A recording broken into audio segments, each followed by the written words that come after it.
Hey guys, Donald from St. Paul's Kids here. Have you ever heard someone say to you, "Oh, I do this, just helps me clear my mind"? It might be go for a bike ride, or go kayaking, or go for a walk, or go fishing. Well, that's the place that we find Peter at this stage. He was with two of his mates. There was Nathaniel and there was Thomas. And the three of them were just talking, and they had just seen some amazing things go down. They had had their best friend, the king, the person they knew to be the Messiah, killed and crucified on a cross. And then 3 days later, his grave was empty. And then he appeared to them as a human being. Thomas even stuck his hand in his wound. He was like, "Ah!" So they had a lot to think about. But Peter did something before that. After Jesus was arrested and before he was crucified, that was still heavy on him. And he kept thinking about it, how he let his best mate, his king, down. So he said to the two guys around him, Nathaniel and Thomas, "Man, I'm going to go fishing. I need to just clear my mind." And they're like, "Yeah, we're going to come with you, man. Let's go." And that night, they hopped in the boat in the Sea of Galilee, and they had their nets in. Nothing, the whole night.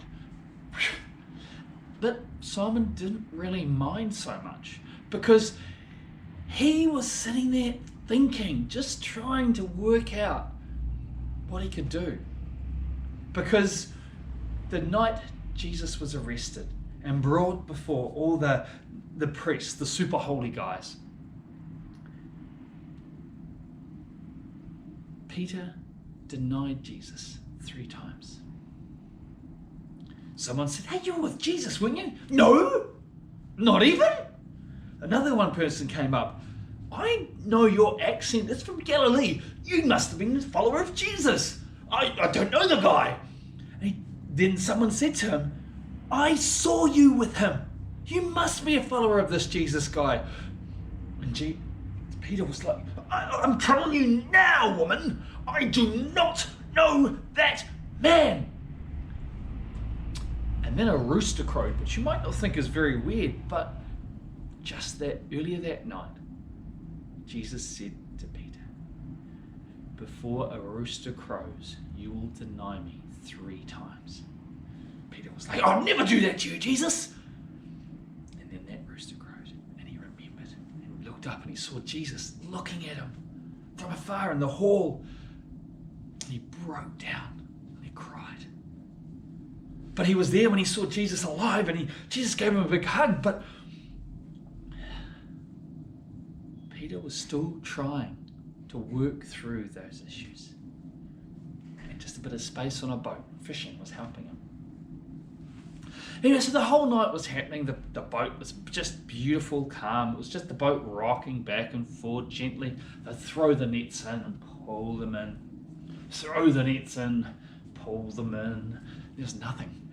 Not one of them caught a fish. And they're sitting there, and again, Peter didn't mind. It was just relaxing. He thought, it was so amazing what Jesus said and did. He's alive. He's our King and Messiah. But I let him down. I don't know how he could forgive me, let alone look at me again. And I've seen him and he gave me a big hug, but how? I don't know. So, and as they sat there, they watched the sun rise in the morning, knowing they hadn't caught a thing at all that whole night, which on the sly is pretty much how my fishing experience goes, where everyone around me is catching something and I catch nada. Peter laughed to himself, just thinking, this is just like that first time when Jesus called me. We caught nothing. What are you going to do? And so they pulled their nets in and they turned the boat around, and just as the sun was peeking over the horizon, welcoming in the new day, they turned the boat and they saw there was a fire on the beach, and a silhouette of a person yelled out, because they weren't very far from the beach, they didn't need to go too far. And the guy on the beach yells out, "Have you guys caught anything?" It's just tend to do. We might go past in a boat with your dad, and as they come, "Oh, you caught anything?" No. We got big ones here. It's this big. They were like, "No, we haven't caught a thing." And the guy on the beach said something. It slipped Peter's mind at that stage. "Throw the nets on the other side." For some reason, the three of them just stood up, got the nets, and threw it on the other side. The nets just went, whoa, almost tipped the boat over. They were trying, the three of them were pulling really hard to try and get the net into the boat. It was full of fish. Peter was there in the middle, and Nathaniel and Thomas, who weren't really fishermen, but they were still trying to pull it in. Peter was like, it's Jesus! And he jumped off and he swam as good as he could all the way to the beach, and there before him, sitting beside a fire, cooking some fish on it, was Jesus. And he came up and he gave him a big hug. Jesus smiled. "You hungry?" "Yes." And they sat down. And as the nice guy that Peter was, just sat and watched the other two, who weren't fishermen, try to bring the boat in full with fish. And they were like, did he say it was Jesus? He did say it's Jesus. No. And as they're sitting there, eating the fish cooked over the fire, Jesus looked at Peter and he said, "Peter, do you love me?" Now, we're not talking about, "Oh, I love this pen," or, "Oh, I love that movie, it's the best." It's a different word. The word that Jesus said was all-encompassing. Do you love me with all your heart, your body, your soul and mind? And Peter replied, Yeah, Jesus, I do love you." And Jesus looked at him with a big grin and he said, "Feed my lambs." Peter was used to how Jesus talked, but this was, he thought, strange. Okay, all right, I didn't know you had any. And then, as Jesus just finished a bite of his fish, "Peter, do you love me with all your heart? Every inch of you?" Peter was like, "I thought I answered this question." "Yeah, of course, Jesus, I love you with every part of me." He smiled at him. He said, "Shepherd my sheep." Well, Peter's sort of thinking, what? I don't know the first thing about livestock. I'm a fisherman. What does this mean? Jesus took another bite, and then he said to him, and he looked him in the eyes, with those eyes, only the way that Jesus was able to stare into someone's soul. And he said to Peter, "Peter, do you love me?"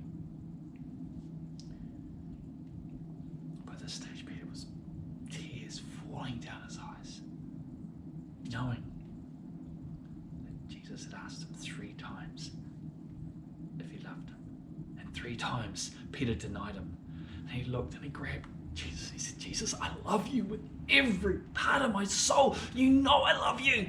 You know I've given up everything to you. You are my King. You are the Messiah. You're God." Jesus put his arms around him. He gave him a big hug. And then he said, "Feed my sheep."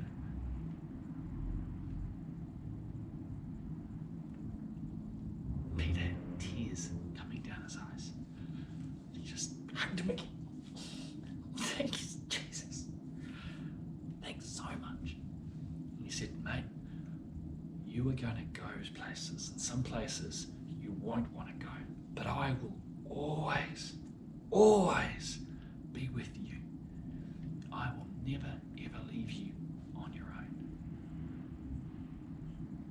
At that stage, Nathaniel and Thomas came up and they're like, "Whoa, Jesus!" They gave him a big hug and he sat down. And they told him, "It's amazing, we got all these fish. I've never got a fish." Thomas was like, "I've never got a fish before. This is amazing." And Jesus just smiled.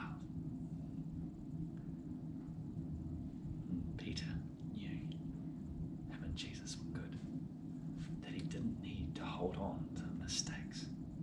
But Jesus loved him, and he knew that something was coming that was going to change their life. And Jesus said to them, guys, remember, go to Jerusalem, and there I'm going to send my messenger. I'm coming back, and you will be amazed at what I can do and what you will be able to do through it. Just get ready, because he's coming. Peter always, whenever that memory in his mind would come back, it was like someone get a bat on the back of his head, or his voice saying, "Ha! You betrayed Jesus. You denied him.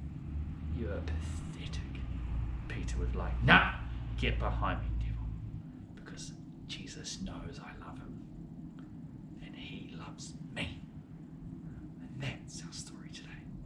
I'll see you guys later. Have a great week.